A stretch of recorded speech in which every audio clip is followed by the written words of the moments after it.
প্রিয় বন্ধুরা, হ্যাঁ, যারা আমার এই চ্যানেলটাকে সাবস্ক্রাইব করছেন তাদের জন্য সৃষ্টিকর্তার পক্ষ থেকে খাস রহমত বরকত নাজিল হোক। আজকের আলোচনার বিষয় বেদ এবং কোরআনের মধ্যে তুলনামূলক পার্থক্য কী আছে এই বেদে এবং কী আছে এই কোরআনে, এই বিষয়ে আলোচনা করব। চলেন শুরু করি। এর সাথে আরও কিছু বই আছে, যেমন ভগবত গীতা আছে। তারপরে এই যে হিন্দুরা যে মূর্তি পূজা করে, অবতারদের প্রার্থনা করে, সেই সম্বন্ধে আছে। তারপরে আছে আপনার আব্রাহামিক রিলিজিয়ন, আসলে কাকে বলা হয় আব্রাহামিক রিলিজিয়ন। এখানে অনেক ধর্ম আছে একটা বইয়ের ভিতরে। এখানে শখানেক ধর্ম জানা যায়। আর এখানে প্রায় 66টি ধর্ম আছে, 66টি ধর্ম আলোচনা আছে। আর জান্নাতটা আসলে কোথায় ছিল, জান্নাত যে জান্নাতে আমরা সবাই যেতে চাই, সেটা সম্বন্ধে এখানকার এই কাসা সালামের 34 পৃষ্ঠা আলোচনা আছে। এটা নিয়ে আলোচনা করব। বেশ গুরুত্বপূর্ণ চলেছে আলোচনাটা। এগুলো রাখি না, এগুলো তো দেখছেন, এগুলো রাখি, তাহলে আলোচনা করতে সুবিধা হবে আর কি। চলেন শুরু করি। বিসমিল্লাহির রহমানির রহিম।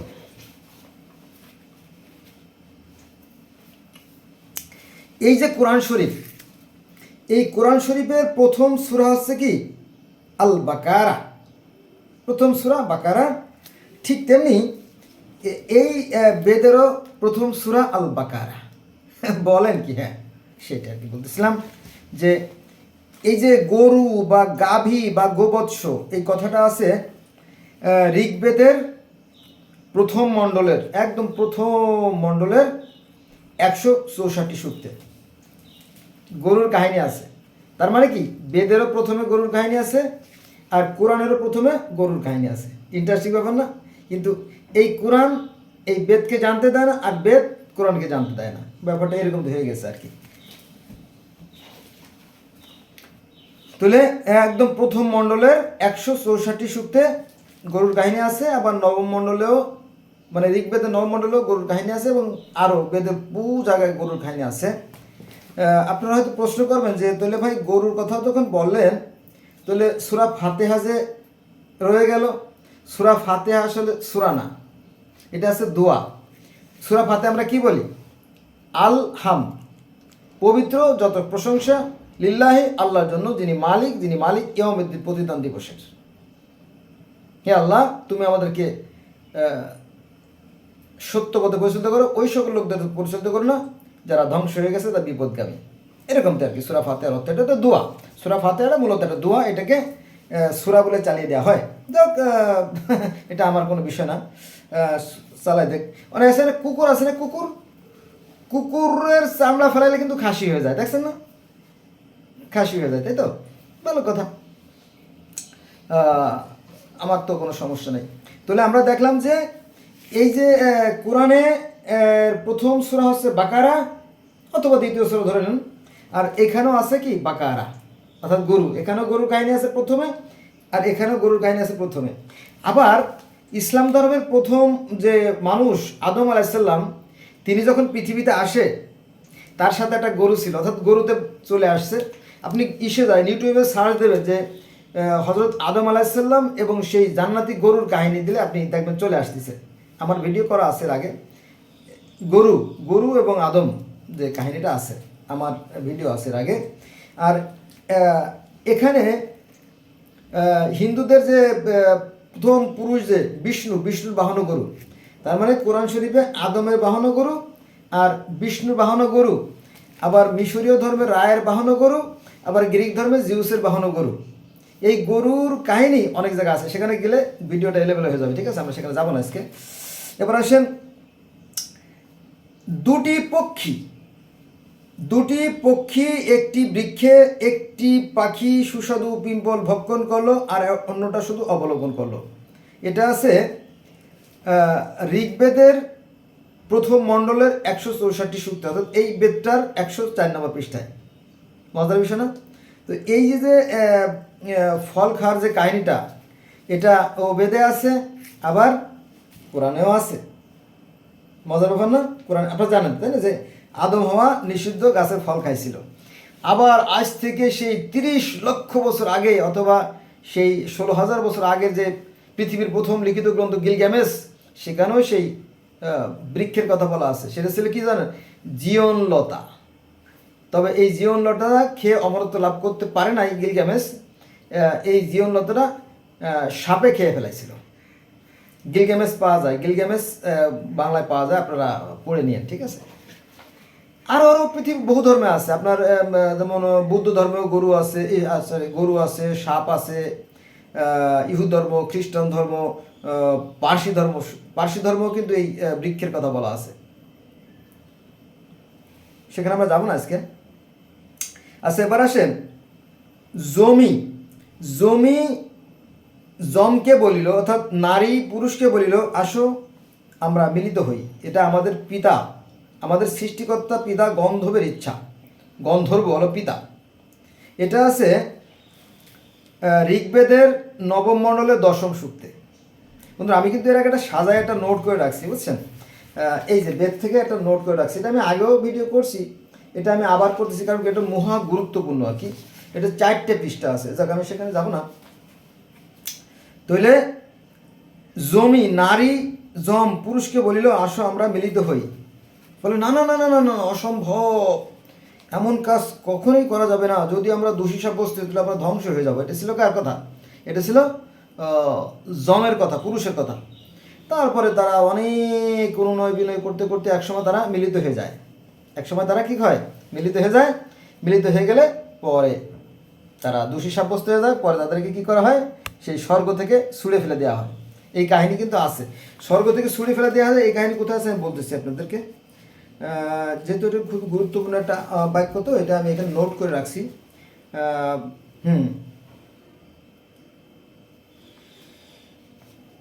হে দেবতাগণ, দেবতা মানে কি? ফেরেস্তা।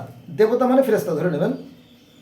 হে দেবতাগণ, তোমরাই আমাকে নিচে পতিত করেছ, তোমরাই আমাকে ঊর্ধ্বে তুলে লও। হে দেবগণ, হয়তো আমি অপরাধ করেছি, পুনরায় প্রাণ দান করো। এটা আছে ঋগ্বেদের নবম মণ্ডলের 137 সূক্তে। সাংঘাতিক না? একেবারে আমি এই বেদকে ভাজা ভাজা করে ফেলেছি। আপনারা তো জানেন আমি জগতের বিভিন্ন ধর্মের ছাত্র। আমি বেঁচে থাকলে অনেক কিছু আপনাদেরকে আমি জানানোর চেষ্টা করবো আর কি। তাহলে ওদের সাথে যে কথাগুলো হয়েছিল, জমি বলছিল যে তুমি আমার ভাই, তুমি ভাই থাকতে বোনের এত কষ্ট হয়, মানে ওই যে জৈবিক যে চাহিদা, যে যৌন জ্বালা যেটা আর কি, হ্যাঁ, তো সেইটা আর কি বলতেছিল যে আসো আমরা মিলিত হই। মানে এই যে সেক্সুয়াল যে ব্যাপারটা, এটা হচ্ছে এটা এক ধরনের ক্ষুধা, জৈবিক ক্ষুধা আর কি। আমরা যেমন ক্ষুধা পেলে খাই, এটাও এক ধরনের ক্ষুধা আর কি, এটা গড গিফটেড ক্ষুধা। এবার আসেন সৃষ্টির পূর্বে কি অবস্থা ছিল। এবারে কোরআন কি বলে, আর বিজ্ঞানীরা কি বলে, আর বেদিবা কি বলে। এখানে বলা আছে যে সেখানে যা নেই তাও ছিল না, কিছুই ছিল না, কিছুই ছিল না। এটা আছে ঋগ্বেদের নবম মণ্ডলের 129 সূক্তে। নোটটা আমি করে রাখছি, আগে আমি বলছি। এখানে আছে যে সৃষ্টির পূর্বে কেউ ছিল না। আর আপনি যদি কোরআন শরীফ দেখেন, কোরআন শরীফের সবই তো আমার ভিতরে আছে। সূরা হাদিদের 3 নম্বর আয়াতে দেখবেন যে সৃষ্টির পূর্বে কেউ ছিল না, সৃষ্টিকর্তা একাই ছিলেন, তা থেকে সব কিছু সৃষ্টি সূচনা। সূরা হাদিদ আয়াত নম্বর 3, একই কথা। কিন্তু আমরা জানি না। কেন জানি না? ওই যে আমাদেরকে জানতে দেওয়া হয় না, বুঝছেন? এটা আর কি। এবার আসেন, তাহলে সৃষ্টির পূর্বে কেউ ছিল না, কিছুই ছিল না। এটা কোরআনেও যা বলে, বেদও তাই বলে, একই কথা বলে, তাই না? আর অন্য যারা আছে তারাও একই কথা বলে। আচ্ছা, এবার আসেন আর একটা বিষয় নিয়ে। এই যে জ্যোতি, এরই নাম কেশী। অর্থাৎ সৃষ্টিকর্তার যে রূপ তার বর্ণনা করা হয়েছে। এটা আছে ঋগ্বেদের 4টে বেদ, তো 4টে বেদের মধ্যে প্রথম হচ্ছে ঋগ্বেদ, সামবেদ, যজুর্বেদ আর অথর্ববেদ। মোট 4টে বেদ। 4টে বেদ হলো ঋগ্বেদ। প্রথমে ঋগ্বেদ, তারপরে সামবেদ, তারপর যজুর্বেদ, অথর্ববেদ, ধাপে ধাপে আলোচনা করবো আর কি। কোরআনের 3টে ভাগ আছে। 2 নম্বর সূরা থেকে শুরু করে 9 নম্বর সূরা, তারপরে বাকিটা এভাবে ভাগ করা আছে। 3 ভাগ আর 4 ভাগ। তাহলে এই যে জ্যোতি, এরই নাম কেশী, এটা আছে ঋগ্বেদের নবমণ্ডলের 136 সূক্তে। জ্যোতিময়, ঈশ্বর জ্যোতিময়। তারপরে আসেন সৃষ্টির যে পর্বগুলো, কোরআন বলে না যে 6টা পর্বে সৃষ্টি করা হয়েছে, 6 দিনে। বেদও তাই বলে, আবার বাইবেলও তাই বলে, হ্যাঁ, অন্যান্য ধর্মগ্রন্থ 6 দিনের সৃষ্টির কথা বলা আছে, যদি আপনি দেখতেন। কি আছে আমি দেখি, 6 দিনের কথা আমি একটু আপনাকে বলে দিচ্ছি। 1 নম্বরে প্রজ্বলিত তপস্যা থেকে ঋত অর্থাৎ যজ্ঞ মানে প্রার্থনা এবং সত্য জর্ভণ করল। দ্বিতীয়ত পরে রাত্রি জন্মিলে পরে জলপূর্ণ সমুদ্র।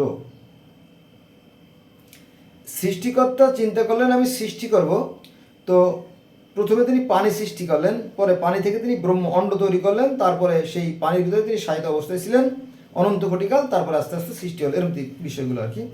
তো পরে পরে রাত্রি জন্মিল, পরে জলপূর্ণ। এই যে রাত্রি যে কথাটা না, ছিল শুধু অন্ধকার আর অন্ধকার, আর ছিল কালো পানি। এটা আছে মিশরীয় ধর্মে আছে, চীনের যে ধর্মগুলো আছে, রাশিয়ার যে ধর্মগুলো আছে, গ্রিকের যে ধর্মগুলো আছে, রোমানদের যে ধর্মগুলো আছে, হ্যাঁ, আমেরিকার যে ধর্মগুলো আছে, সব তারপরে বিজ্ঞানীরা এক কথা বলতেছে পানি থেকে সৃষ্টি, পুরাণও বলতেছে পানি থেকে সৃষ্টি। তার মানে কি, তো সমস্যা কোথায়? সমস্যা তো দেখি না, আমি তো দেখি না, তাই না? আপনিও দেখবেন না, সমস্যা নেই। তাহলে এই রাতটি শুধু ছিল অন্ধকার আর অন্ধকার, এবং কোরআনেও অন্ধকারের কথা বলা আছে, বাইবেলেও কোরআনের কথা বলা আছে, ছিল শুধু অন্ধকার আর ছিল পানি, পানির উপর ঈশ্বরের আত্মা কি ওই ইউরোপে ছিল, ওই মানে শ্বাস প্রশ্বাসযুক্ত অবস্থায় ছিল। বাইবেলে আছে, বাইবেলটা আমি আনি নাই, আমার কাছে আছে, সবই আছে। বাইবেল আছে 2টা, একটা আছে ওল্ড টেস্টামেন্ট, একটা আছে নিউ, মানে আরেকটা আছে নতুন আর কি।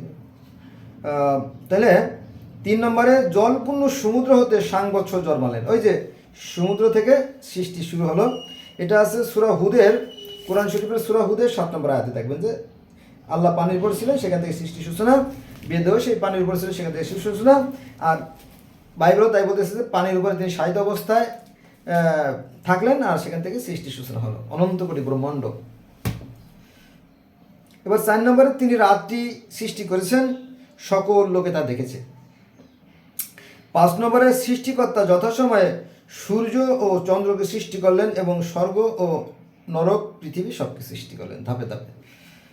আর 6 নম্বরে আকাশ সৃষ্টি করলেন, মানে ছোট থেকে আস্তে আস্তে আস্তে আস্তে আস্তে বড়, এভাবে সৃষ্টি করলেন।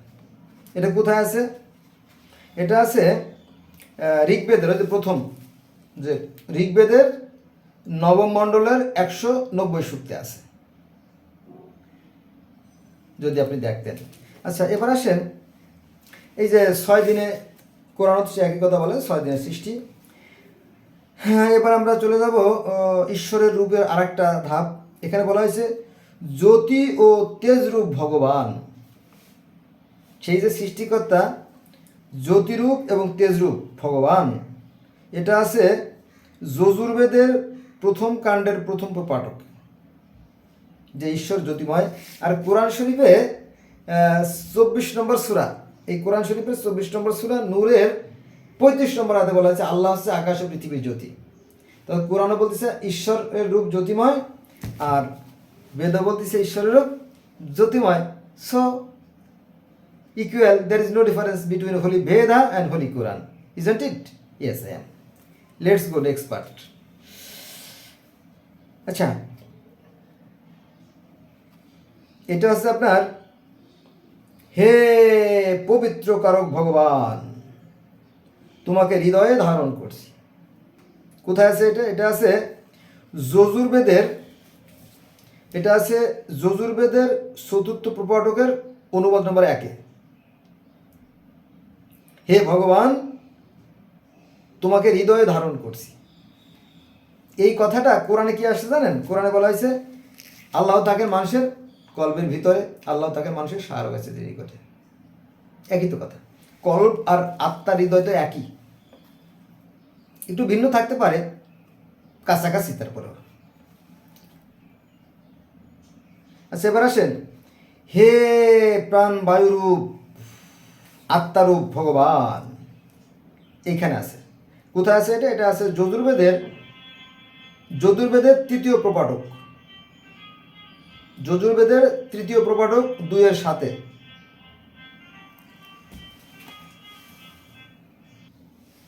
একটু ফোন আসছিল তো ওইদিকে গেছিলাম আর কি।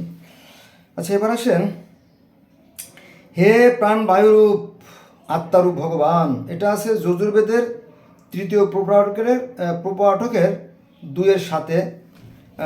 প্রাণ বায়ুরূপ, এটা আছে বেদের কথা, প্রাণ বায়ুরূপ আত্মা, তাই না? আর এই কোরআনেও ওই কথা আছে একটু ভিন্নভাবে। এটা আছে সূরা বাকারায় 2 নম্বরে, যে যখন আদমকে সৃষ্টি করা হলো তখন আদমের ভিতরে আল্লাহ পাক কি করলেন, তার রুহু ফুঁকে দিলেন। আমি আমার রুহু ফুঁকে দিলাম, আছে না? আছে। তার মানে কি একই কথা, বেদে যা বলে কোরআন তাই বলে। কিন্তু এই বিষয়গুলো আমাদের যারা ধর্মগুরু আলেম যারা আছে তারা জানতে দেয় না, দিলে পরে ধর্ম ব্যবসা আর টেকে না। হ্যাঁ, এবার আসেন, আচ্ছা, যজ্ঞ। যজ্ঞ মানে কি জানেন? যজ্ঞ মানে আরাধনা, আর্চনা, প্রার্থনা, প্রেয়ার, নামাজ। নামাজ মানে কি? প্রার্থনা, সৃষ্টিকর্তার প্রার্থনা, এটা কি। এখন এই যজ্ঞ কয়বার আছে বেদে? 5 বার। পঞ্চ মহাযজ্ঞ, দিনে 5 বার যজ্ঞের কথা বলা আছে। যারা বেদের মূল অনুসারী যারা, তারা এই যজ্ঞ করে। আর পূজা অর্চনা তো আসলে একটা অনুষ্ঠান, ঠিক আছে? বছরের একটা নির্দিষ্ট সময়ে একটা অনুষ্ঠান হয়। এর মধ্যে একটা রহস্য আছে, এটি নিয়ে আমরা মূর্তি পূজার রহস্য নিয়ে অন্যদিন আলোচনা করব। এই যে হিন্দুরা যাদেরকে মূর্তি তৈরি করে, এটা কিন্তু ভগবান না, তো এটা হচ্ছে ভগবান থেকে প্রেরিত যে সমস্ত মহামানব, তাদেরকে অবতার হিসেবে মানা হয়। এটি নিয়ে অন্যদিন আলোচনা করবো, নইলে ঝামেলা হবে আর কি, অনেক বড় হয়ে যাবে ভিডিও। আচ্ছা, তাহলে এই যজ্ঞটা কীভাবে করতে হবে সে ব্যাপারে কিছু বলা আছে? আছে। যজ্ঞ কীভাবে করতে হবে সে সময় বলা আছে আপনার যজুর্বেদের 7ম প্রপাঠকে। সেখানে বলা হয়েছে, হে অন্নের উৎপাদক পরমেশ্বর, এখানে আছে। আপনারা এটি খুলে দেখেন, এই কথা বলা আছে। হে পৃথিবীর অধিপতি, হে পৃথিবীর অধিপতি, হে বিশ্বজাহানের পরিচালক, হে পরমেশ্বর, হে জগৎ স্বামী, হে জগৎ পিতা। তাই না? এরকম সুন্দর বিশাল, এগুলো তো জানে না, এগুলো মানুষ জানতে চায় না। ওই যে ধার্মিকতার অহংকার মানুষকে অন্ধ করে দেয়, এই জন্য জানতে চায় না। তাহলে প্রার্থনা এভাবেই করে, হে ঈশ্বর, হে ঈশ্বর। ঈশ্বর তো তার সেই 7ম আকাশে উনি অবস্থান করছেন। উনি কি করেন, ওনার যে মেসেঞ্জার আছে, যে পিয়ন আছে, অর্থাৎ দেবতা, আমরা তাদেরকে আমরা মুসলমানরা যাকে নবী রাসূল বলি, হিন্দুরা তাকে বলে দেবতা বা অবতার বলে। সেই কথা কি, হে ঈশ্বর, দেবতাদের মাধ্যমে তুমি আমাদেরকে পাঠাও, আমাদের যা যা প্রয়োজন, আমাকে জ্ঞান দাও, পুত্র সন্তান দাও, গাভী দাও, সুস্থতা দান করো, ইত্যাদি ইত্যাদি, যা যা প্রয়োজন সব দাও, আমি যেন অভাবী না থাকি, দুঃখী না থাকি। কোথায় আছে? যজুর্বেদের 7ম প্রপাঠকের এই কাহিনীগুলো বলা আছে। আমরা নবীর ওসিলায় চাই না, অমুক পীরের ওসিলায়, মৌলার দিদার মেলে আমার পীরের ওসিলায়, মনে প্রাণে খাঁটি মুরিদ যদি হওয়া যায়। আমরা ওই যে বাবা পরশুল্লাহ, বাবা নূর শাহ পরশালী, বাবা আট্টসি, বাবা সরসিনা, বাবা খানজাহান, আমরা কি করি না? ওই আর কি, একই কথা এটা আর কি। তাহলে আমাদের প্রার্থনা হবে মনের গভীর থেকে, এবং সেই প্রার্থনা হবে পবিত্র। তাহলে ঈশ্বর কি করবেন? তার মনোবাসনা, মনোকামনা পূর্ণ করবেন, এইটা কি। তাহলে আমরা প্রার্থনা কীরকম সেটা আমরা জানলাম বেদ থেকে, তাই না? বেদ থেকে জানলাম না? আর কোরআন শরীফের প্রার্থনা কেমন? 2 ওয়াক্ত, সকাল আর রাত্রে। তাহলে দিনের বেলা কি করবে? কাজ করতে হবে। আল্লাহ বলেন সূরা নাবার 11 নম্বর আয়াতে যে আমি দিবাভাগ কি করেছি? খাদ্য অন্বেষণ করার জন্য। আমার মুখস্থ আছে কিছু আয়াত, যদিও সব আয়াত মুখস্থ নেই। আর সূরা আরাফের 205 নাকি 105 নম্বরে দেখবেন যে তোমরা তোমরা তোমাদের সৃষ্টিকর্তাকে মনে মনে সবিনয়ে সভয়ে স্মরণ করবে সকাল এবং সন্ধ্যা। তার মানে কি, সৃষ্টিকর্তাকে মনে মনে সঙ্গোপনে নীরবে নিভৃতে স্মরণ করতে হবে। ওই যে সকাল বিকেল 2 বেলা আর দিনের বেলা কাজ করতে হবে। সূরা নাবা আয়াত নম্বর 11 দেখেন, আল্লাহ বলে যে আমি দিনকে করেছি বা দেবভাবকে করেছি খাদ্য অনুসরণ করার জন্য। কিন্তু এই বিষয়গুলো কেন যে আলেমরা বলে না, খালি হাদিস, খালি কিচ্ছা কাহিনী, লাইলি মজনু, শিরি, ফরাদ, ইউসুফ, জুলেখা, আরে কি প্রেমের কাহিনী, হ্যাঁ, মন গলে যায়। তারপরে দাও দাও, এই বাক্সটা ছেড়ে দে, এই তো মানে ধর্মের নামে ভণ্ডামি। মুখে বললে বা কি, না বললে কি, বাস্তবে প্রয়োগ করতে হবে। কারণ কোনো একটা বিষয় পরিপূর্ণতা পেতে হলে 3টে সত্য প্রয়োজন। একটা হচ্ছে মৌখিক স্বীকৃতি, অন্তরে বিশ্বাস, আর কাজে পরিণত করা। Example is better than precept, isn't it? Yes. Let's go discuss about next part. দেখেন আল্লাহ কি বলে, সৃষ্টির পূর্বে প্রজাপতি একাই ছিলেন। প্রজাপতি বলে কি, সেই স্বয়ং ঈশ্বর সৃষ্টিকর্তা আল্লাহকে বলা হয়েছে প্রজাপতি। সৃষ্টির পূর্বে প্রজাপতি একাই ছিলেন, পরে তিনি কামনা করলেন, অর্থাৎ ইচ্ছে পোষণ করলেন যে আমি সৃষ্টি করব, আমি এক থেকে বহু হব, সেই কথা বলা হয়েছে। তিনি কামনা করলেন, ফলে শরীর থেকে বপা উত্থিত করে, এই বপা জিনিসটা কি আমি বুঝি নাই, যাক শরীর থেকে কোনো একটা মানে বা তার নূর, ওই যে আল্লাহর নূর দ্বারা ফেরেশতা, আর ফেরেশতাদের নূর দ্বারা জগৎ, অথবা আল্লাহর নূর দ্বারা নবী, আর নবীর নূর দ্বারা জগৎ সৃষ্টি, হতে পারে আর কি। বপা মানে নূর বা জ্যোতিও হতে পারে। আচ্ছা, যাক শরীর থেকে বপা উত্থিত করে অগ্নিতে নিক্ষেপ করলেন, তা থেকে শৃঙ্গ রহিত অজ উৎপন্ন হলো, তাকে তার অনুরূপ দেবতাকে অর্পণ করে তিনি প্রজা ও পশু লাভ করলেন। এটা আছে যজুর্বেদের 2য় কাণ্ডের 1ম প্রপটকে। কি বুঝলেন? বুঝলেন তো কিছু?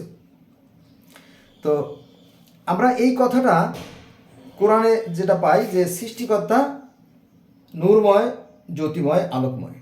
তিনি তার নূর দ্বারা ফেরেশতাদের সৃষ্টি করলেন এবং ফেরেশতাদের দায়িত্ব দিলেন তোমরা সৃষ্টি করো। যেমন আজরাইল প্রাণের সৃষ্টি করলো, জিব্রাইল মেসেজ আদান প্রদান করে, মিকাইল ওই যে বৃষ্টি বর্ষণ করে, এবং গোটা সৃষ্টিকুলের রুজি রুটি বন্টন করেন।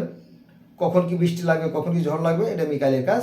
আর ইসরাফিল বসে আছে আল্লাহর নির্দেশে এক্সট্রা, যদি বিশেষ কোনো প্রয়োজন হয় বলে ফু দাও, ধ্বংস করো। এই ধ্বংস করে সৃষ্টি, সৃষ্টি করে ধ্বংস, ধ্বংস করে সৃষ্টি, সৃষ্টি করে ধ্বংস, এভাবে করে থাকেন তিনি। এটা নিয়ে আমরা আলোচনা করবো না, তো অন্য এক সময় আলোচনা করব। এবার আসেন গুরুত্বপূর্ণ একটা বিষয় নিয়ে। এই যে কোরআন শরীফের 2 নম্বর সূরা বাকারায় দেখবেন যে ফেরেশতাদের একটা দ্বন্দ্ব হয়েছিল, অথবা আদম হওয়ার সাথে ফেরেশতার একটা দ্বন্দ্ব হয়েছিল, অথবা আল্লাহর সাথে আল্লাহর সাথে আজাজিলের একটা দ্বন্দ্ব হয়েছিল। আল্লাহ বলল, হে আজাজিল, তোমাকে বললাম আদমকে সিজদা করো, কিন্তু তোমাকে কে বাধা দান করলো? তুমি সিজদা করলে না, তোমাকে কে সমস্যা সৃষ্টি করলো? তখন আজাজিল বলল যে ওই পশাকাদার মাটি আদমকে আমি সিজদা করতে পারি না, আমার প্রেস্টিজের ব্যাপার, ওর সর্বনাশ। তখন সংঘাত শুরু হলো, তাই না? যাক, একটা সংঘাত হয়েছিল। তো সেই সংঘাতের কথা কিন্তু আবার বেদেও আছে। সেটা কি আছে জানেন?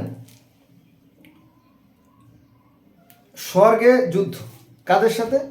দেবতা ও অসুরদের যুদ্ধ। বন্ধু, আমি যদি এই স্বর্গে যুদ্ধে কাহিনীটা আলোচনা করি তাহলে আমার কয়েক ঘন্টা, 4-5 ঘন্টার একটা ভিডিও লাগবে। শুধু আপনাকে আমি টাচ দিয়ে যাচ্ছি, একটা যুদ্ধ হয়েছিল, সেটা আমি অন্যদিন আলোচনা করব। তো স্বর্গে যুদ্ধ এটা আছে আপনার যজুর্বেদ, ওই যে ঋগ্বেদ, সামবেদ, যজুর্বেদ, মানে 3য় খণ্ডের 2য় প্রপাঠকে, যজুর্বেদের 2য় কাণ্ডের 1ম প্রপাঠক, বেদের পৃষ্ঠা নম্বর 848। তো স্বর্গেটে যুদ্ধ হয়েছিল, যেটা কোরআনেও আছে, বাকারায় স্বর্গেটে যুদ্ধ হয়েছিল, বাইবেলও আছে। তারপরে গ্রিক ধর্মে আছে, দেবতাদের সাথে অর্থাৎ টাইটানদের সাথে অলিম্পিয়ানদের যুদ্ধ হয়েছিল। তারপরে মিশরীয় ধর্মে আছে যে ওসাইরিসের সাথে তার ভাই সেতের একটা যুদ্ধ হয়েছিল। ঠিক আছে, এরকম যুদ্ধের কাহিনী অনেক জায়গা আছে। গিলগেমেসে আছে যে গিলগেমেসের বন্ধু এনকেতুর সাথে সেই বনের রাজা হোমবাবার একটা যুদ্ধ হয়েছিল, এবং হোমবাবার 7টা ছেলে মারা যায়, হোমবাবা নিজেও মারা যায়, এরকম কাহিনী আছে। কিন্তু সেখানে আমরা যাবো না। এই যুদ্ধের কাহিনী পৃথিবীর বহু ধর্মে আছে, বা সব ধর্মে আছে বলতে পারেন। আচ্ছা, এবার আসেন, পরমেশ্বর সপ্তলোক ব্যাপে আছেন, অর্থাৎ 7 আসমান জুড়ে এই দিনে আছেন, আছে না? এটা হচ্ছে পরমেশ্বর মানে কি, বেদে আছে। কোথায় আছে এটা? এটা আছে আপনার অথর্ববেদের প্রথম অনুবাকে আছে যে পরমেশ্বর সপ্তলোক ব্যাপে আছেন। এই কথাটা কোরআনেও আছে। এই যে 7টা আসমানের কথা কোরআনে আছে, 7 আসমান। আল্লাহ পাক মাঝে মাঝে প্রথম আসমানে চলে আসেন, দ্বিতীয় আসমানে চলে আসেন, তৃতীয় আসমানে চলে আসেন, চতুর্থ আসমানে, সপ্তম আসমানে চলে আসেন। আসার পরে মানুষদের বলে যে আসো নাকি কেউ অভাবগ্রস্ত, তোমরা আমার কাছে চাও, আমি অভাব মুক্ত করে দেব। আসো নাকি কেউ ঋণগ্রস্ত, আমার কাছে চাও, আমি ঋণ মুক্ত করে দেবো। আসো নাকি কেউ রোগাক্রান্ত, আমার কাছে চাও, আমি তাকে সুস্থতা দান করবো। আছে না? এরকম করে, এমনি দেখেন, জেনে নিন আর কি, একই কথা। কিন্তু ওই যে ধার্মিকতার অহংকার, হিংসা, বিদ্বেষ, ঘৃণার কারণে আমাদের জেনে ওঠে না। আচ্ছা, এবার আসেন, ঈশ্বরের রূপ আবার বর্ণিত হয়েছে। হে ভগবান, তোমার জ্যোতি রূপের প্রতি নমস্কার। জ্যোতি, এই যে তাহলে বেদে বলতেছে কি ঈশ্বরের রূপ জ্যোতিময়, যেটা কোরআনেও অনেক জায়গা আছে জ্যোতিময়ের কথা।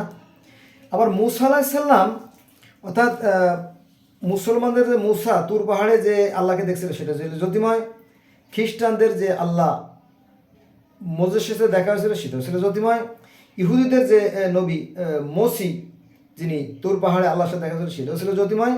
আর হিন্দুদের যে অর্জুন কুরুক্ষেত্র যুদ্ধের সময় সেই সৃষ্টিকর্তার সাথে দেখা করেছিল গোবর্ধন পর্বতের উপরে, সেটাও ছিল জ্যোতিময়। তার মানে কি, এই যে সনাতন, ইহুদি, খ্রিস্টান, ইসলাম, সব ঈশ্বরই জ্যোতিময়। এমনকি আরও বহু ধর্ম, সেখানে আমি যাবো না আজকে, থাক, চলেন। তাহলে হে ভগবান, তোমার জ্যোতির প্রতি নমস্কার, তুমি সর্বোচ্চ বিরাজমান, তুমি সর্বব্যাপী। এই সর্ববিরাজমান এবং সর্বব্যাপী কথাটা কিন্তু বেদে আছে, এই বেদে আছে, এই কথাগুলো আছে। কোথায় আছে এটা? এটা আছে অথর্ব বেদের 3য় অনুবাদ। বোঝা গেছে? তার মানে কি, there is no difference between Holy Veda and Holy Quran, isn't it? Yes, I am.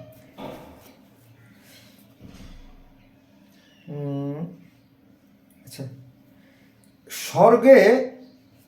স্বর্গে অর্থাৎ সেই জান্নাতে বলবানকে শুল্ক দিতে হয় না, সবার প্রতি সবাই সমান ভাবাপন্ন।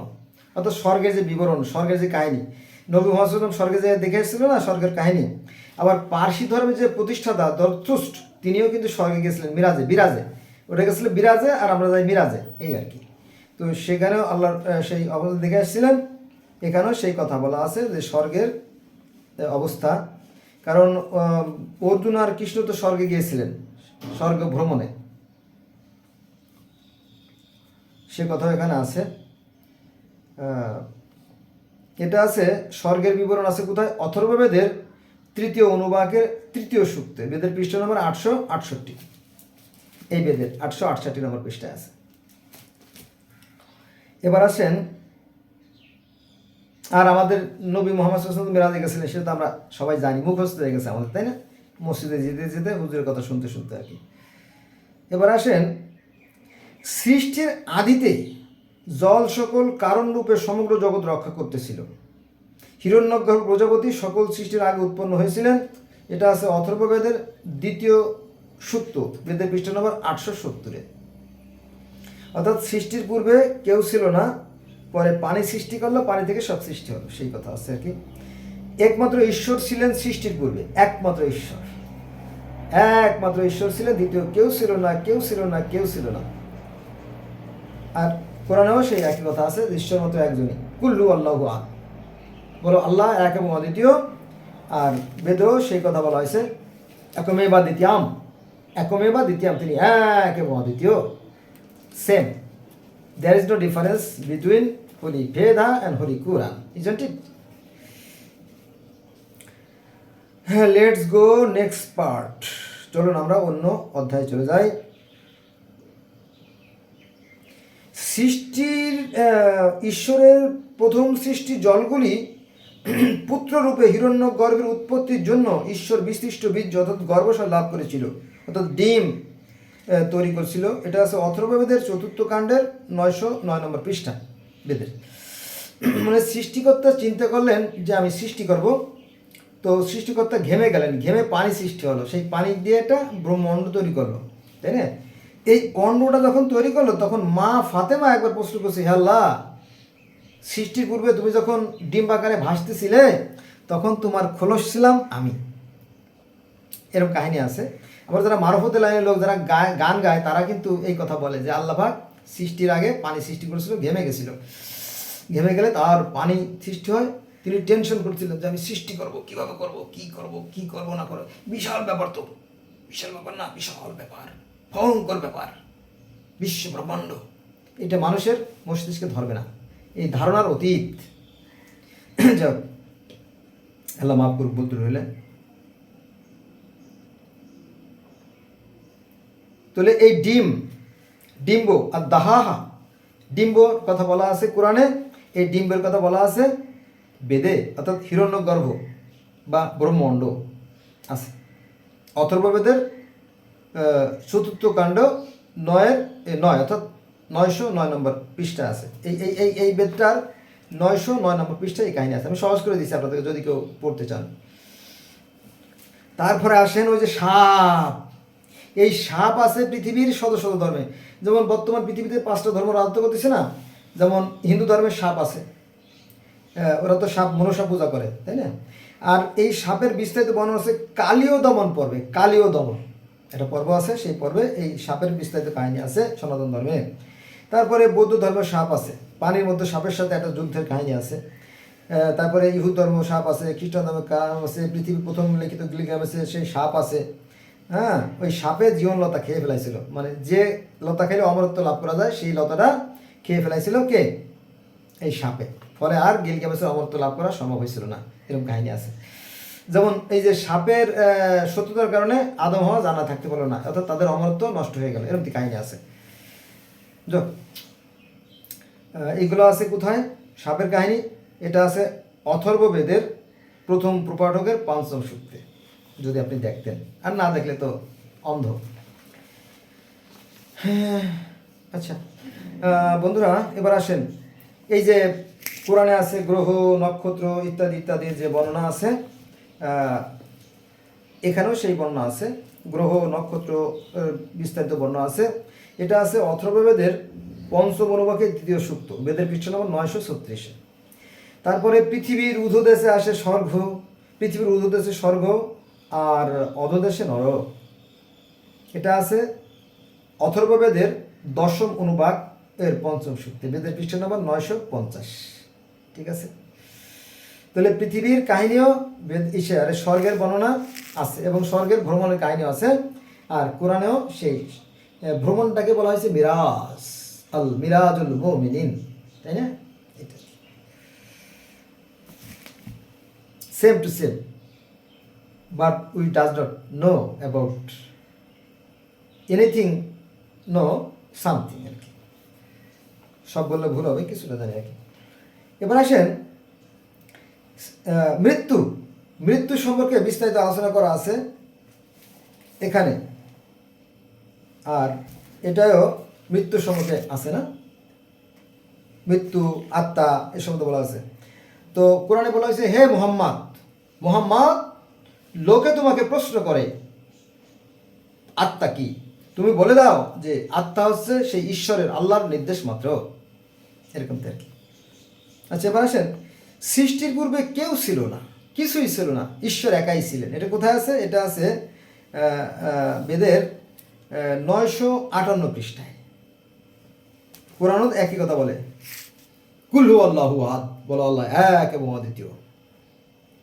আর ওই যে সৃষ্টির পূর্বে কেউ ছিল না, কিছু ছিল না, এটা আছে সূরা হাদীদের 3 নম্বর আয়াতে, যে সৃষ্টির পূর্বে কেউ ছিল না, তিনি একাই ছিলেন, পরে তিনি সৃষ্টি করলেন, আবার তাতেই লীন হয়ে যাবে। সূরা হাদীদ আয়াত নম্বর 3 পড়ে দেখেন সংক্ষেপে। বন্ধুরা, কোরআন শরীফের সবই আমি জানি কি কি আছে, তবে ওই আয়াত নাম্বারগুলো আমি বলতে পারি না আর কি কি আছে বলতে পারি, কিন্তু আয়াতগুলো মুখস্থ সম্ভব না, কারণ আমি তো আর হাফেজ না। আমি ইংলিশেরও ছাত্র, আমার ডিগ্রি ক্লাসে 300 মার্কের ইংলিশ ছিল, আবার আমি সায়েন্সের ছাত্র, আবার মেডিকেলে 18 বছর কাজ করছি, হ্যাঁ, আবার ধর্মের ছাত্র, ইসলামিক স্টাডিজে মাস্টার্স করছি, এই আর কি। তো এটা বড় কথা না, এখানে তো আমার মেধা খরচ হয়েছে। আচ্ছা, এবার আসেন, তিনি এক এবং অদ্বিতীয়। কে? সে সৃষ্টিকর্তা। এটা বেদের কথা, কিন্তু ওই যে ব্রহ্মা একং দ্বিতীয় নাস্তি, ব্রহ্ম মানে সৃষ্টিকর্তা, একং মানে একজনই, দ্বিতীয় মানে দুই নাস্তি মানে নাই, নেহি নাস্তি নেহি নাস্তি নেহি নাস্তি, কেউ নাই কেউ নাই কেউ নাই, সৃষ্টিকর্তা মাত্র একজনই, দ্বিতীয় কেউ নাই। তিনি এক এবং অদ্বিতীয়, নিজ থেকে সব কিছু সৃষ্টি করেছেন। অগ্নি প্রভৃতি থেকে 10 সংখ্যক দেবতা আর উৎপন্ন। এই যে 10 জন অবতারের কথা বলা আছে, কোথায় আছে আমি বলতেছি, আপনাদের দেখাই। এই যে বেদে যে কথাগুলো আছে না, এটা আছে কোথায় সেটা, হ্যাঁ, এটা আছে আপনার অথর্ববেদের 2য় অনুবাকের 4র্থ সূক্তে যে কথা বলা আছে 10 সংখ্যক দেবতা। তো এইখানেও সেই 10 সংখ্যক দেবতাই চলে আসছে। দেখেন, আমি দেখাচ্ছি, এটা কঠিন। এই দেখেন উপরে, এই আমার নখের উপরে কিন্তু 10 জন দেবতার কথা বলা আছে। এই দেখেন, এই যে 10 জন, এই যে 10 দেখছেন, যদিও উল্টো দেখা যাচ্ছে, উল্টো সুন্দর করে বুঝবেন না, তবু 10 সংখ্যাটা দেখেন, 1 থেকে 10, এই যে 10 জন অবতার। এই যে এই হলো ফেরেস্তা, এই সরি নবী রাসূল। এখানে যে কাহিনীগুলো আছে, যে নূহ নবীর বন্যার কাহিনী, তারপরে সেই যুদ্ধে স্বর্গে যুদ্ধের কাহিনী, ওই একই কাহিনী। সেই যে ইউনুস নবীর মাছে গিলার কাহিনী, সেইগুলো এখানে ঘটক চোদের কাহিনী আছে, সব একই কাহিনী। ইহুদি ধর্ম এবং খ্রিস্টান ধর্মে দেখবেন যে জনাকে মাছে গিলে ফেলছিল, আর এখানে আছে যে ঘটক চককে মাছে গিলে ফেলেছিল, আর কোরআনে আছে যে ইউনুস নবীকে মাছে গিলে ফেলেছিল। দেখেন, তাহলে নাম হয়ে গেল কটা? 3টে। একটা আছে ঘটক চক, একটা আছে জনা, একটা আছে ইউনুস। নাম হয়ে গেছে 3টে, কিন্তু ঘটনা কিন্তু একটা। কঠিন না বিষয় বন্ধুরা? এই জন্য আমার সাথে থাকবেন, হ্যাঁ, আমার সাথে থাকবেন। আমি প্রচুর সময় নষ্ট করছি এই পিছনে, যাতে কল্যাণ আসে মানুষের মধ্যে, এই ধার্মিকতার যে একটা বিভেদ, এটা দূর হয়ে যায়, আমরা সবাই মানুষ হতে পারি। যে মানুষ সৃষ্টিকর্তা সৃষ্টি করেছিলেন প্রথমে, যখন মানুষ ছিল পৃথিবীতে, তখন ধর্ম ছিল না। ধর্ম আসার পরে কেউ ইহুদি, কেউ খ্রিস্টান, কেউ হিন্দু, কেউ বৌদ্ধ হয়ে গেছে। এখন মানুষ পাওয়া যায়, মানুষ পাওয়া বেশ কঠিন পৃথিবীতে। হ্যাঁ, আমি হাটে মানুষ ঘাটে মানুষ, আমি হাটে মানুষ ঘাটে মানুষ, মাঠে মানুষ দেখতে পাই, মানুষের মনুষ্যত্ব নাই, ও ভাই রে ভাই, মানুষের মনুষ্যত্ব নাই। বাঘে না বাঘ মারে, কুকুরে না কুকুর মারে, বাঘে না বাঘ মারে, কুকুরে না কুকুর মারে, এই মানুষ হয়ে করছে মানুষ খুন, ও ভাই রে ভাই, মানুষের মনুষ্যত্ব নাই, ও ভাই রে ভাই, মানুষের মনুষ্যত্ব নাই। বন্ধুরা, পৃথিবীতে, এই যে পৃথিবী দেখছেন না, এই যে পৃথিবীতে 87 লক্ষ প্রজাতির প্রাণী আছে। কারো ধর্মের প্রয়োজন হয় না, মানুষের ধর্মের প্রয়োজন হয়। কারণ কি জানেন? কারণ মানুষের কোনো ধর্ম নাই, মানুষের কোনো ধর্ম নাই, ও ভাই রে ভাই, মানুষের কোনো ধর্ম নাই। ঠান্ডা লাগছে, মাইন্ড করি না। আচ্ছা, এবার আসেন, আচ্ছা, তিনি এক এবং অদ্বিতীয়, নিজ থেকে সব সৃষ্টি করেছেন। অগ্নি প্রভৃতি থেকে 10 সংখ্যক দেবতার উৎপত্তি। অগ্নি থেকে 10 সংখ্যক দেবতা, ভালো করে খেয়াল করবেন কী বলছি আমি। দেখেন, সৃষ্টিকর্তা হচ্ছে নূরময়, জ্যোতিময়, আলোকময়। তিনি তার নূর দ্বারা এই ফেরেশতা সৃষ্টি করলেন, তাই না? আর ফেরেশতাকে দায়িত্ব দিলেন, তোমরা বাকি সবগুলো সৃষ্টি করো। ওই যে আজরাইল, জিবরাইল, ইসলাম, মিকাইল, একজন সৃষ্টি করো, একজন পালন করো, একজন ধ্বংস করো, একজন মেসেজ দাও, তাই না? একই কথা। এটা কোথায় পাইছেন আপনি ভাই? এটা আছে অথর্ববেদের 2য় অনুবাকের 4র্থ সূক্ত, বেদের পৃষ্ঠা নম্বর 959। বেদের পৃষ্ঠা নম্বর 959। আমি নোট করে রাখছি, তো আপনারা দেখতে পাচ্ছেন, তাই না? এখানে কোনো চালাকি কিছু হতে আমি করে নেই বন্ধুরা, একটু ভুল হতে পারে। ভুল হলে কি, একটু আরিজম্যান, ভুল করা মানুষের স্বভাব, ক্ষমা সুন্দর দৃষ্টি থাকবেন, এটা আর কি। এবার আসেন, পুণ্য কর্মের স্বর্গ, পাপ কর্মে নরক। এই যে পুণ্য কর্মের স্বর্গ আর পাপ কর্মে নরক, যেটা বেদ বলতেছে, এই কথাটা এই কোরআনে শত শত জায়গায় লিখে ভরে ফেলানো হয়েছে। এবং জান্নাতে যাওয়ার শর্ত একটাই, সৎকর্ম। কোথায় আছে? এটা আছে সূরা মায়েদার 69 নম্বর আয়াতে, এবং সূরা আল বাকারার 62 নম্বর আয়াতে বলা হয়েছে যে হোক সে ইহুদি কিংবা খ্রিস্টান অথবা মুসলমান, ইহুদি খ্রিস্টান মুসলমান অথবা অগ্নি উপাসক। তাহলে অগ্নি উপাসক যদি হয় তাহলে তো বেদের কথা চলে আসে। তো অগ্নি উপাসক যদি সেই সৎ কাজ করে তাহলে তাদের জন্য আছে জান্নাত। হিন্দুদের যে ধর্ম না এটা বলতে পারবো না, তারাও কিন্তু সৃষ্টিকর্তায় মানে, তবে তারা কি করে, যারা বিগ্রহ যেগুলো মানে দেবতা তাদের মূর্তি তৈরি করে স্মরণীয় বর্ণে করে রাখার জন্য, এইটুকু। এটা কিন্তু খুব একটা পার্থক্য না। আর কোরআনে বলা আছে তোমরা অন্য ধর্মের দেবদেবীদের তুচ্ছ তাচ্ছিল্য করবে না, কোরআনের নির্দেশ। কিন্তু এই আলেমদের আমার মনে হয় 99% জানে না যে আমি কি পড়তেছি কি বলতেছি, অনেকটা বেহুশের মতো। কোরআন পড়ে অথচ কোরআন বোঝে না, জানে না, আন্দাজে বলে। এদের জন্য আছে করুণ পরিণতি, শুধুমাত্র অপেক্ষা, মৃত্যুর পরেই ক্যাটটাস করে ধরে নিয়ে নরকে পুড়ে দেবে। সাবধান আলেম, সাবধান হয়ে যান। হ্যাঁ, মানুষের মধ্যে বিভেদ সৃষ্টি করবেন না। হ্যাঁ, আগে যখন বেদ লেখা হয় নাই, ভুল ভ্রান্তি হতে পারে, তাই না? এটা তো সমালোচনাই করা যাবে না, ভুল ধরতে গেলে তো কল্লা থাকবে না। আমি যদি ভুল ধরাই যাই তাহলে আমার কল্লা থাকবে না, তাই না? অতএব be quiet and peaceful, be silent. আচ্ছা, এবার আসেন অন্য বিষয় নিয়ে। পুণ্যকর্মে স্বর্গ, পাপ কর্মে নরক, এই কথা কোরআনের শত শত আয়াতে আছে। আমার দেখেন যে জান্নাত কাদের জন্য তৈরি করা হয়েছে, সেখানে শত শত আয়াত আছে কোরআনে এই সৎকর্মের ব্যাপারে। সৎকর্মই আপনাকে জান্নাতে নেবে, ধর্মের দোহাই দিয়ে জান্নাত পাওয়া যাবে না। ষড়ঋতু কিন্তু খুব ইন্টারেস্টিং ব্যাপার, কি বৈচিত্র্য, তাই না? আহামরি মরি, তাই না? আকাশ ভরা সূর্য তারা, বিশ্ব ভরা প্রাণ, বিস্ময়ে তাই জাগে আমার গান। ক্লাস 3-তে বোধ হয় পড়ছিলাম, কত আগে, 1976-75 ওই সময় হবে আর কি। ক্লাস 3-তে এই পড়ে পড়ছিলাম যে আকাশ ভরা সূর্য তারা, বিশ্ব ভরা প্রাণ, বিস্ময়ে তাই জাগে আমার গান। তো এই যে 6 ঋতু, তাই না? বৈশাখ, জ্যৈষ্ঠ, আষাঢ়, শ্রাবণ, ভাদ্র, আশ্বিন, কাতি, অঘ্রাণ, পৌষ, মাঘ, ফাল্গুন, চৈত্র, 12 মাস। এই 12 মাসে তো 12 রকমের পরিবর্তন আছেই, আবার 6 ঋতুতে আছে আরও পরিবর্তন, তাই না? গ্রীষ্ম, বর্ষা, শরৎ, হেমন্ত, শীত, বসন্ত। এই যে 6 ঋতুতে প্রকৃতির নানান বৈচিত্র্য খেলা। আমাদের মানুষের জীবনেও 12 মাসের 12 রকমের পরিবর্তন আছে, আর এই 6 ঋতুর পরিবর্তন আছে। আমি মাঝে মাঝে যেটা বলি যে শৈশব এখান থেকে শুরু করি। শৈশব, কৈশোর, যৌবন, প্রৌঢ়, মৃত্যু, জরা মৃত্যু। তো 6 ঋতু।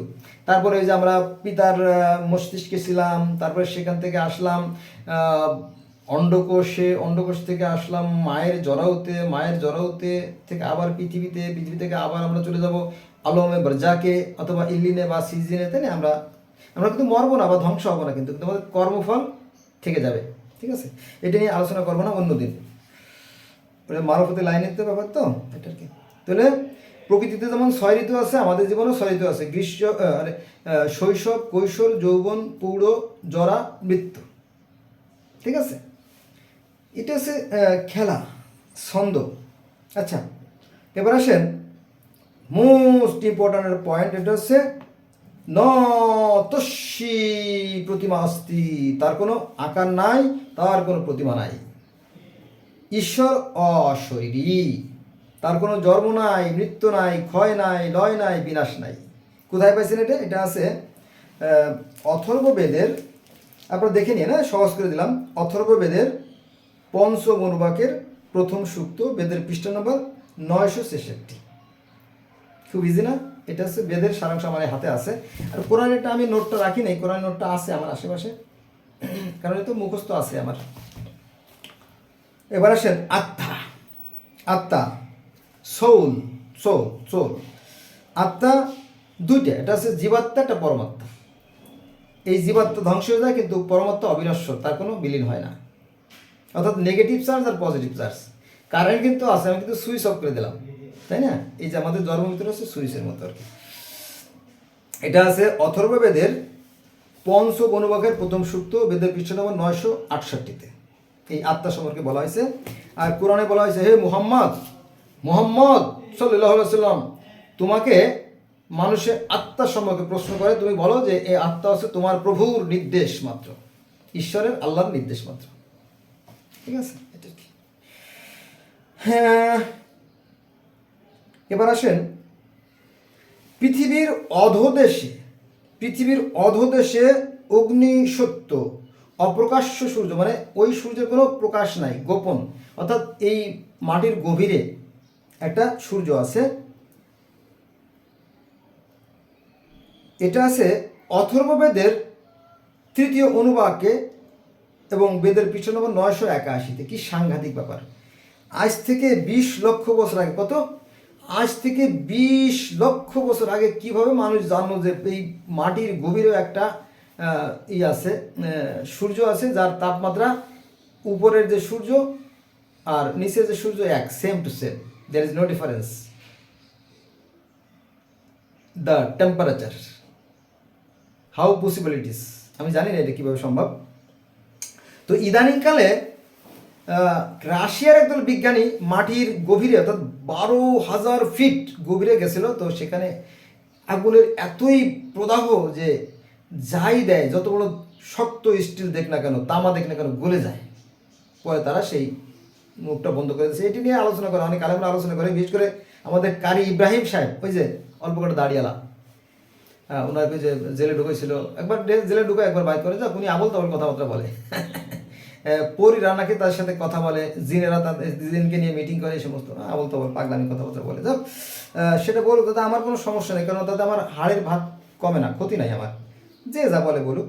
কিন্তু আপনি সাবধান থাকবেন, কারণ চারিদিকে শত্রু দল করিতেছে কোলাহল, আতঙ্কে হৃদয়ে কাঁপে, সঙ্গে না হোক কেহ। হ্যাঁ, সৃষ্টিকর্তা আপনাকে জ্ঞান দিয়ে দিয়েছে ভালো মন্দের, এই জ্ঞানটাকে কাজে লাগাবেন, তাইলে আমার মনে হয় একটু নিরাপদ থাকতে পারবেন। ওকে, আচ্ছা এবার আসেন স্বর্গে ভ্রমণ অর্থাৎ মিরাজ। আমাদের ইসলাম ধর্মে বলা হয় মিরাজ, আর পার্সি ধর্মে বলা হয় বিরাজ। মিরাজ আর বিরাজ, আর এটা হচ্ছে স্বর্গে ভ্রমণ। এই যে অর্জুন আর কৃষ্ণ স্বর্গে যাচ্ছিলেন, স্বর্গে কেন? ওই যে ভগবান পরম ব্রহ্মার সাথে দেখা করার জন্য। তখন পথিমধ্যে দেখলো যে সাদা ধবধবে কি জানি একটা ঢেউ খেলে যাচ্ছে। তো অর্জুন শ্রীকৃষ্ণ প্রশ্ন করলো, এই কৃষ্ণ, বলো কি?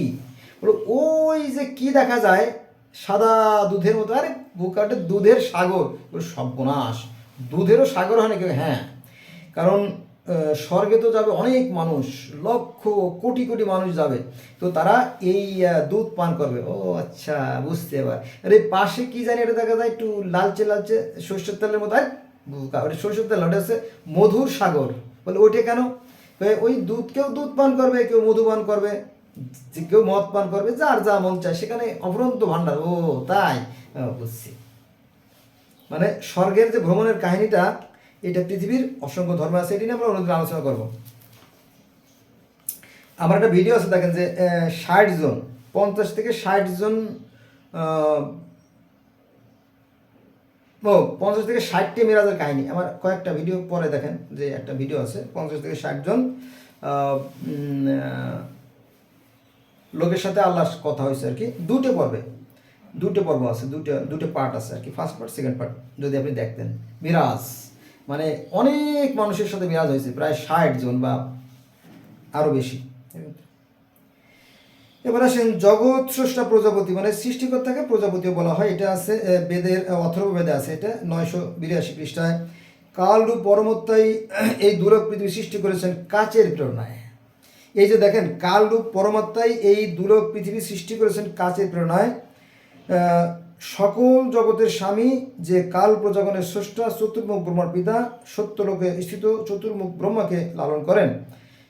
এটা আছে অথর্ববেদের 6ষ্ঠ অনুবাকের 8ম সূত্রে, বেদের পৃষ্ঠা নম্বর 1076-এ। অর্থাৎ এই যে কাচের যে প্রেরণার কথা বলা হয়েছে, এই কাচ শব্দটা, কাচ মানে গ্লাস, দ্যাটস মিন গ্লাস। এই কথাটা আছে 24 নম্বর সূরা নূরের 25 নম্বর আয়াতে, যে আল্লাহ হচ্ছে আকাশ এবং পৃথিবীর জ্যোতি। তার জ্যোতির বর্ণনা এরকম যে একটা কাঁচের পাত্রের ভিতরে একটা প্রদীপ। আচ্ছা এটা দেখাই ঠিক হবে। এই দেখেন, এই যে একটা কাঁচের পাত্রের ভিতরে একটা প্রদীপ। এই প্রদীপের আলোটা কি করছে, গোটা পৃথিবীকে আলোকিত করছে না, আলোক করছে। তো ওরকম তো একই কথা, ঠিক আছে। ওই কথাটাই বলা হয়েছে যে আল্লাহ হচ্ছে আকাশ ও পৃথিবীর জ্যোতি। কাছের পরে ওই যে আলো লেগে সেটা চারিদিকে যেমন প্রফুট হয়, সেই কথাটা কোরআনে আছে। ওই যে 24 নম্বর সূরার 35 নম্বর আয়াতে ঈশ্বরের রূপের বর্ণনা। আর এখানে কোথায় বললাম, অথর্ববেদের ষষ্ঠ অনুবাকের অষ্টম সূক্তে, বেদের পৃষ্ঠ নম্বর 1076 এই কাছের প্রেরণা। তো কাছের প্রেরণা এখানেও আছে, আর এই কাছের প্রেরণা এখানেও আছে, আর কাছের প্রেরণা আমার ঘরের ভিতরে আছে, আপনার ঘরের ভিতরে আছে। এলো বিষয়, ঠিক আছে বন্ধুরা। এবার আসেন পিচাস, তুই বেটা পেচাস। পিচাস মানে কি জানে, শয়তান। আমরা বলি না শয়তান, ইবলিশ শয়তান। এই যে দেবতা, অসুর, পিচাস, শয়তান এই একই কথা আর কি। আর ইহুদি খ্রিস্টান ধর্ম বলা কি জানে, ডেভিল। লুসিফার মানে শয়তান, ডেভিল মানে শয়তান। তাহলে এই পিচাস সম্পর্কে বিস্তারিত বর্ণনা করা আছে 1077 পৃষ্ঠায়, বেদের 1077 পৃষ্ঠা আর কি। সেখানে যাবো না, শেষ করে দেবো, অনেক লম্বা হয়ে যাচ্ছে ভিডিওটা। তারপরে 33 দেবতা, এটা আছে অথর্ববেদের সপ্তম অনুবাকের দ্বিতীয় সূক্ত। আবার শুনেন, অথর্ববেদের সপ্তম অনুবাকের দ্বিতীয় সূক্ত, বেদের পৃষ্ঠা নম্বর 1077।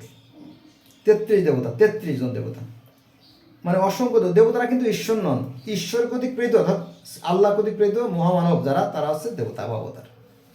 এই যে অবতার রহস্য, এখানে আপনি অবতারদের কাহিনী জানতে পারবেন। এরা কিন্তু ঈশ্বর নন, আবার ঈশ্বর থেকে নির্বাচিত। যেমন প্রধানমন্ত্রী আর হচ্ছে মন্ত্রী, মন্ত্রীদের প্রধান কি, প্রধানমন্ত্রী। ঈশ্বরের এরা কি খাস লোক, আর ঈশ্বর থেকে তো সব সৃষ্টি, তাই না? তো কোনো কোনো অর্থে তাদেরকেও ঈশ্বর বলা হয়। যেমন আমরা মুসলমানরা কিন্তু কম বলি না। আমরা মসজিদে গেলে দেখা যায় যে ওই যে ওই আমাদের আলেমরা আর কি, ইমাম সাহেবরা করে এইভাবে অনেক কিছু বলে। যেমন আমি একটু বলি, তুমি যে নূরের নবী, তুমি যে ধ্যানের ছবি, তুমি না এলে দুনিয়ায় আধারে ডুবি তো সবই, ইয়া নবী সালামু আলাইকা, ইয়া রাসূল সালামু আলাইকা, ইয়া হাবিব সালামু আলাইকা, সালামুতুল্লাহ আলাইকা। হে নবী, তুমি না এলে এই পৃথিবী অন্ধকারে ডুবে যেত, তোমাকে সালাম, তোমাকে সালাম। তাই তো, এই আর কি বিষয়টা। তো সেই যে এই যে 33 কোটি, এরা না আসলে পৃথিবী অন্ধকার হয়ে যেত আর কি। তো ওই যে এগুলো তাদের ঈশ্বরের পক্ষ থেকে প্রেরিত দূত, এটা কি। এবার আসেন আমরা অন্য একটা আলোচনা করি। কালরূপ পরমত্তায় সৃষ্টির আদিতে প্রজাপতি ব্রহ্মাকে উৎপন্ন করেছিলেন, অর্থাৎ যিনি পরম ব্রহ্মা, যিনি যার কোনো ক্ষয় নাই, লয় নাই, বিলীন নাই, ধ্বংস নাই, তিনি কি করলেন, এই ব্রহ্মাকে উৎপন্ন করলেন এবং তাকে দায়িত্ব দিলেন তুমি সৃষ্টি করো। ব্রহ্মাও এক অর্থে সৃষ্টিকর্তা আর কি, এক অর্থে।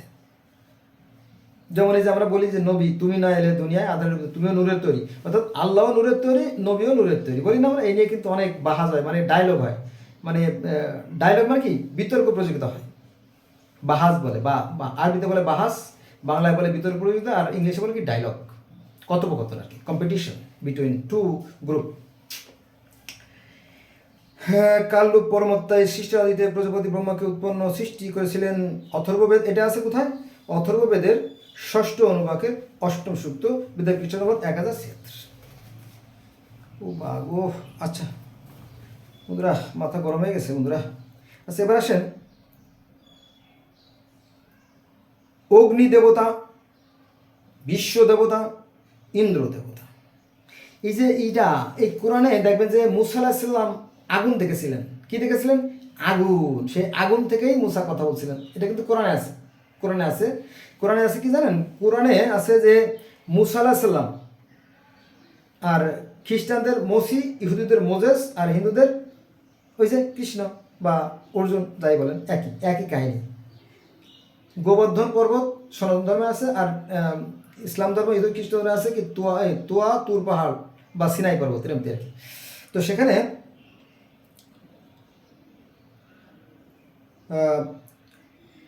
মুসা নবী বলল যে ওই যে দূরে আগুন দেখা যায়, আমি কিছু আগুন নিয়ে আসি। পরে আগুনের কাছে যখন বলে, আগুনের মধ্যে কথা বলে, এ মুসা, মুসা, তুমি তোমার পায়ের জুতা খুলে ফেলো, আমি তোমার সৃষ্টিকর্তা এবং আমি তোমার পূর্বপুরুষের সৃষ্টিকর্তা। তখন তো কাপড় শুনে গেছে, হে ভগবান, হে আল্লাহ, হ্যাঁ তুমি, তোমার আমি দেখ বলে অনেক ইচ্ছে করেছিলাম, আমাকে তুমি দেখতে পাবে না, আমাকে দেখা যায় না, আমাকে দেখতে গেলে তুমি ভস্য হয়ে যাবে, তুমি ছাই হয়ে যাবে। তখন বললো আমার দরকার নাই। তখন মুসা অজ্ঞানে পড়ে গেল। অজ্ঞান হয়ে পড়ে যাওয়ার পরে আবার ফিরে আসলো, হে আল্লাহ, তুমি আমাকেও মারে ফেললে, আমার যে অনুসারী ছিল 70 জন তাকেও মারে ফেলছো, তাই তো আমার আর লোকালয় ফিরে যাওয়ার কোনো সুযোগ নাই, তুমি একটু দয়া করো। বলো, যা, তোর সমস্ত গ্রুপে আমি জীবিত করে দিলাম, সবাই আবার সুস্থ করে দিলাম। এরকম কাহিনী আছে। যাক, এলো কি থা, সৃষ্টিকর্তাকে দেখা যাবে না। এটা আছে সূরা আনামের 103 নম্বর আয়াতে, যে সৃষ্টিকর্তাকে সর মসুক দ্বারা দেখা সম্ভব নয়, আর সৃষ্টিকর্তাকে দেখা মানুষের কোনো সাধ্য নাই। এটা আছে সুরার 1 নম্বর আয়াতে আছে। সৃষ্টিকর্তা কেউ দেখতে পারে না, এমনকি নবী মুহাম্মদ সাল্লাল্লাহু আলাইহি ওয়াসাল্লাম দেখতে পারে নাই। কিন্তু যারা বলে দেখছে, এলে মিথ্যে কথা বলে, গাঁজাখোর। এরাই ধর্মের সর্বনাশ করে। ও এটা আছে, আমি অগ্নির স্তুতি করি, অর্থাৎ সেই জ্যোতির গুণগান গাই। এটা আছে ঋগ্বেদের সংহিতা 1ম মণ্ডল 1ম পৃষ্ঠা আর কি। হে ব্রাহ্মণস্পতি, তুমি সমস্ত জগতের ঈশ্বর। এটা তো ক্ষুদ্র একটা পৃথিবী, তাই না? আর গোটা বিশ্ব ব্রহ্মাণ্ডের অধিপতি তুমি, তাই না? কত বড় কথা দেখছেন, কত বিশাল কথা। কোথায় পাইছেন? হে ব্রাহ্মণস্পতি, তুমি সমস্ত জগতের ঈশ্বর। এটা আছে বেদের ঋগ্বেদে আর কি আছে, এটা 137 পৃষ্ঠায়। হে ইন্দ্র, তুমি বিশ্ব সৃষ্টিকর্তা। ইন্দ্র আল্লাহকে অনেক নামে ডাকা হয়, তো এটা আর কি। এটা আছে 440 পৃষ্ঠায়। তিনি হতেই পৃথিবী, আকাশ, ধুলক, ভূলক বিস্তীর্ণ হয়েছে। যে সকল দেবতার উদ্দেশ্যে যজ্ঞ, তারা শেষে জন্মালেন। এটা আছে ঋগ্বেদের 9ম মণ্ডলের 149 সূক্তে আছে, যে সকল দেবতাদের উদ্দেশ্যে যজ্ঞ। এই যে সৃষ্টিকর্তা তো অভাব মুক্ত, সৃষ্টিকর্তার কোনো আরাধনার প্রয়োজন নাই।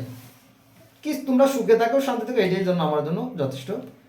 কিন্তু এই যে অবতারদেরকে সম্মান করতে হবে, কারণ কি অবতার হচ্ছে মাধ্যম। যেমন আমরা যদি কোনো কোর্টে যাই বিচার করার জন্য, বিচার প্রার্থী হয়ে যায়, তখন আমরা কি করি? তখন আমরা উকিল ধরি, মোহরি ধরি, পিস্কার ধরি, কিন্তু বিচারককে ধরি না, কারণ বিচারকের ঊর্ধ্বে, অনেক ঊর্ধ্বে, অনেকটা ওরকম। তো দেবতাদেরকে এই হিন্দুরা প্রার্থনা করে, ঈশ্বরের কোনো প্রার্থনার প্রয়োজন নাই, কারণ তিনি অভাবমুক্ত। আমার কোনো কিছু দরকার নেই, তোরা ভালো থাক, এটা আমি সুখী। ওরা এই পদ্ধতি অনুসরণ করে আর কি। কিন্তু এইটা বিষয়টা তো জানে না, অধিকাংশ আলেমরা জানে না। জানে, আমার মতো যদি কেউ বলতে যায়, তাহলে তার একেবারে ললা ভাঙিয়ে দেবে। শালা, তুমি না কোরআনের ছাত্র, তুমি বেদ পড়তে চাইছো, এখানে ফাজলেন্তি করো, দে পাবলিকে ধুলাই। দেখা গেছে মারাও গেছে হাসপাতালে নেওয়ার পথে, তাই না? এই জন্য আলেমরা, কিছু কিছু আলেম যে জানে না তা না। এই যে জামাতে ইসলাম যখন ওই যে কিছু মন্দিরে যে যখন কিছু বলছো না, অল্লং অল্লং ইল্লুল্লং, এই কথা বলতো, তখন বলে এই যে দেখো সর্বনাশ করে ফেলাইছে, সর্বনাশ করে ফেলাইছে। মানে এই জিনিসটা পাবলিক খাইতে চায় না।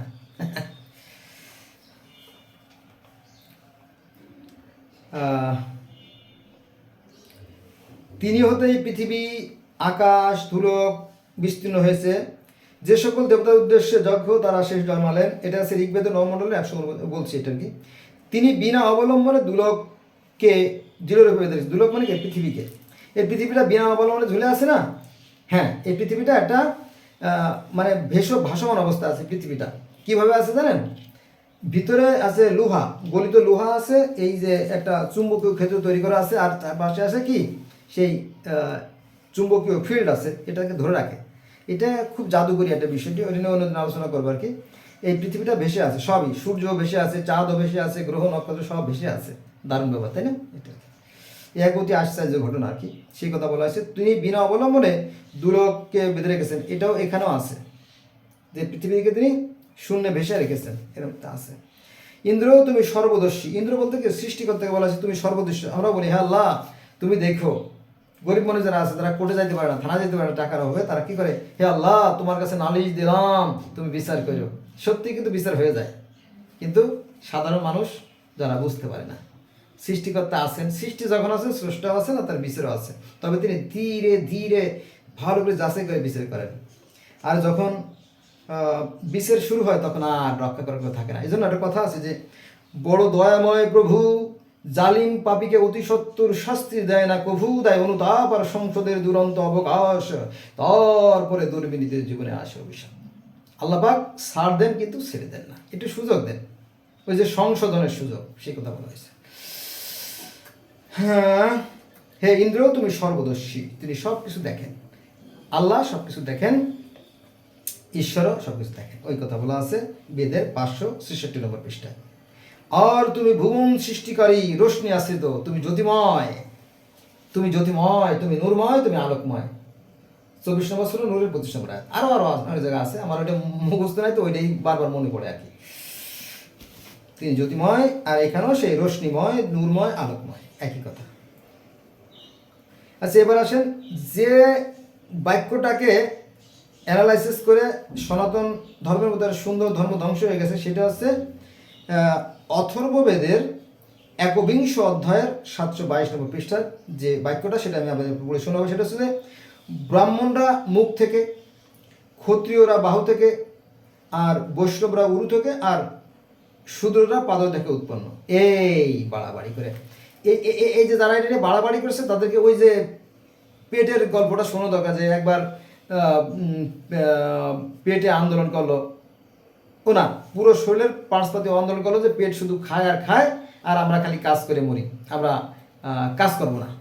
মাথা বললো আমি চিন্তা করবো না, চোখ বলো আমি দেখবো না, মুখ বলো আমি কথা বলবো না, হাত বলো আমি ধরবো না, পা বলবো আমি চলবো না।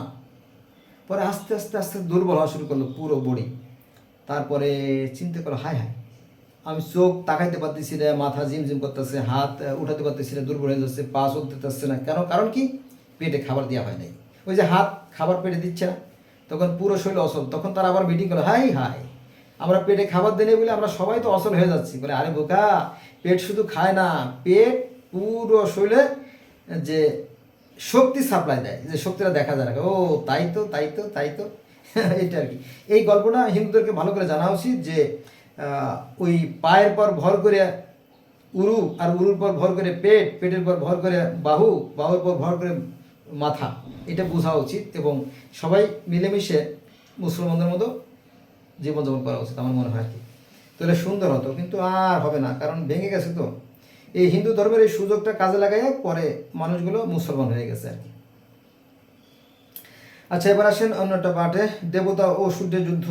ওই যে স্বর্গের যুদ্ধ, আদম হওয়ার যে যুদ্ধ, বা ইবলিস শয়তানের সাথে অন্যান্য ফেরেশতাদের একটা যুদ্ধ হয়েছিল, সেই যুদ্ধের কাহিনী আছে 817 পৃষ্ঠায়। গরু গাভীর কাহিনী বলা আছে 906 পৃষ্ঠায়।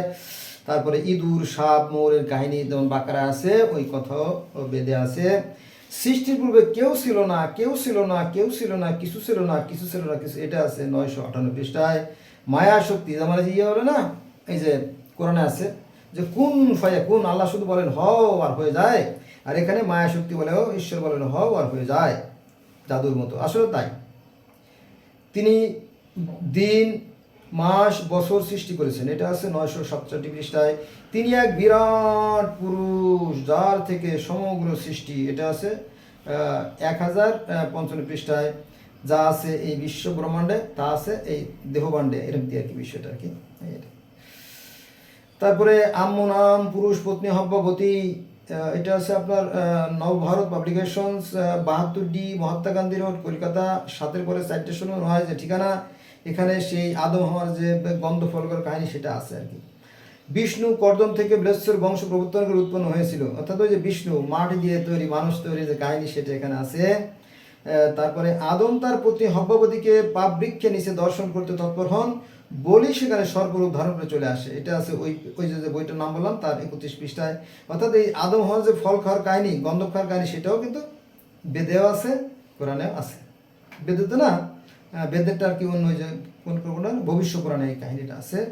তারপরে আদম রম্য ফল ভক্ষণ করে এবং উদম্বর গাছের পাতা দ্বারা আসন তৈরি করে মেলস্য হয়ে যায়। এটা আছে ওই ভবিষ্য পুরাণ বইয়ের 32 পৃষ্ঠায়। তারপরে নুহুর বন্যা আছে ওই বইয়ের 36 থেকে 46 পৃষ্ঠা, 10 পৃষ্ঠা জুড়ে। তারপরে কুরবানি অর্থাৎ বলির কাহিনী বলা আছে আপনার যে রাজা রন্তিদেবের পাকশালায় তার রান্নাঘরে প্রত্যেক দিন 2000 গরু জবাই হতো। এটা আছে মনুসংহিতা, লেখক মানবেন্দু বন্দ্যোপাধ্যায় শাস্ত্রী, পৃষ্ঠা নম্বর 177-এ। মহাভারত, লেখক রাজশেখর বসু, বন পর্বের 40 পৃষ্ঠায় এই গরু জবাইয়ের কাহিনী আছে। মানে সবই আছে, কিন্তু ওই যে হিংসা বিদ্বেষ ঘৃণার কারণে আস্তে আস্তে বিভিন্ন বিভাগে বিভক্ত হয়ে গেছে। ঠিক আছে, এজন্য আমি মাঝে মাঝে কথা বলি যে এই হিংসা বিদ্বেষ ঘৃণা থেকে ধর্মগুলো সৃষ্টি হয়েছে, কিন্তু সৃষ্টিকর্তার বিধানে কোনো পরিবর্তন নাই। আমি যেটা বারবার বলি, আমাদের একটাই আকাশ, একটাই পৃথিবী, একটাই চাঁদ, একটাই সূর্য। পৃথিবীর প্রত্যেকটা মানুষ সুখে হাসে, দুঃখে কাঁদে, শীতে কাঁপে, প্রত্যেকটা মানুষের আবেগ অনুভূতি এক এবং অভিন্ন। কিন্তু এই ধর্মগুলো মানুষের মধ্যে বিভেদ সৃষ্টি করে। ঠিক আছে, তো যাই হোক, যারা ধর্ম নিয়ে বাড়াবাড়ি করে তারা ধর্মের মর্ম জানে। এটা হচ্ছে আমার এরা আপনার আমাদের এই ভারতীয় উপমহাদেশের একজন শ্রেষ্ঠ ভাষাবিদ ডক্টর মোহাম্মদ শহীদুল্লাহের কথা। তো বন্ধুরা, এখন চিন্তা করে দেখেন আপনি কি করবেন, ধর্ম নিয়ে মাথা বাড়াবাড়ি করবেন নাকি করবেন না। আমার মনে হয় যারা ধর্ম নিয়ে মাথাবাড়ি করে তারা বোকা, নির্ভুল। ঠিক আছে, ধর্ম একটাই, সত্য সুন্দর ন্যায় আদর্শের পথই হচ্ছে ধর্ম, আর অন্যায় অসৎ পথই হচ্ছে অধর্ম। আর সৃষ্টিকর্তা যে জিনিসটা দিয়ে দিয়েছেন সেটা হচ্ছে ভালো মন্দের জ্ঞান। এবং কোরআনে কিন্তু এটা আছে যে হে মানুষ, আমি তোমাদেরকে জন্ম ও মৃত্যুর অধিক করে সৃষ্টি করেছি এবং তোমাদেরকে আমি ভালো মন্দের জ্ঞানও দিয়ে দিয়েছি। এখন তোমরা কে কোন পথে যাবে না না যাবে সেটা তোমার একান্ত তৈরি করে। যদি ভালো পথে যাও তাহলে ঠিক আছে, তার জন্য জান্নাত, আর যদি মন্দ পথে যাও তার জন্য আছে নরক। তুমি কোন পথে যাবে এটা তোমার ব্যাপার, আমার কোনো মাথা ব্যথা নাই। কাল কিয়ামতের ময়দানে যখন মানুষের অন্তর্চোখ খুলে দেওয়া হবে তখন সে দেখতে পারবে সে কি অর্জন করছে। যে যা অর্জন করছে তাদের জন্য প্রত্যেকটা মানুষের আমল নামা তার গলা হার চলতে, কারো বাক্য স্ফুত হবে না, কারো মুখ দিয়ে শব্দ উচ্চারিত হবে না এবং কারো সুপারিশ গ্রহণ করা হবে না। একেবারে অটোমেটিক রেজাল্ট পেশ করা হবে, ওই রেজাল্ট অনুযায়ী যার যার নতুন ক্লাসে যাবে অথবা ফেল মারবে। এই তো এই যে খেলা, এই ভালো মন্দের খেলা পৃথিবীতে, এটা হচ্ছে একটা কি কম্পিটিশন, এটা প্রতিযোগিতা, পুরস্কার বিতরণ অনুষ্ঠান। এখন আপনি কি করবেন আপনার একান্ত ব্যক্তিগত ব্যাপার। আপনার যদি কোনো প্রশ্ন আসে মনে, তাহলে করেন, আপনি আপনার বিবেকের কাছে প্রশ্ন করেন। আমার মনে হয় পৃথিবীর কোনো আলেম, পৃথিবীর কোনো পুরোহিত, পৃথিবীর কোনো ধর্মগুরু যদি সমাধান না দিতে পারে, তাহলে সেই সমস্যার সমাধান দেবে কি আপনার বিবেক। কারণ এই বিবেক হচ্ছে শ্রেষ্ঠ আদালত, আর সেটা সেটিং করে দিয়েছে প্রত্যেকটা মানুষকে। শুধু মানুষের বেলা বললে ভুল হবে, পৃথিবীতে যত প্রাণী আছে প্রত্যেকটা প্রাণীকে সৃষ্টিকর্তা ভালো মন্দ জ্ঞান দিয়ে সৃষ্টি করছে। আপনি দেখেন, চিন্তা করেন, একটা মশারও জ্ঞান আছে, একটা পিঁপড়েরও জ্ঞান আছে, হাতিরও জ্ঞান আছে, তিন মাসেরও জ্ঞান আছে, তাই না? জিরাফেরও জ্ঞান আছে, ইঁদুরেরও জ্ঞান আছে, আছে না? জ্ঞান আছে। জ্ঞান দিয়ে যার যতটুকু দরকার তার ঠিক ততটুকু পরিমাণে দিয়ে সৃষ্টিকর্তা এই পৃথিবীতে পাঠাইছে। এখন আপনি কি করবেন এটা আপনার ব্যাপার। তো বন্ধুরা, আজকে এ পর্যন্ত রইল। আল্লাহ হাফেজ।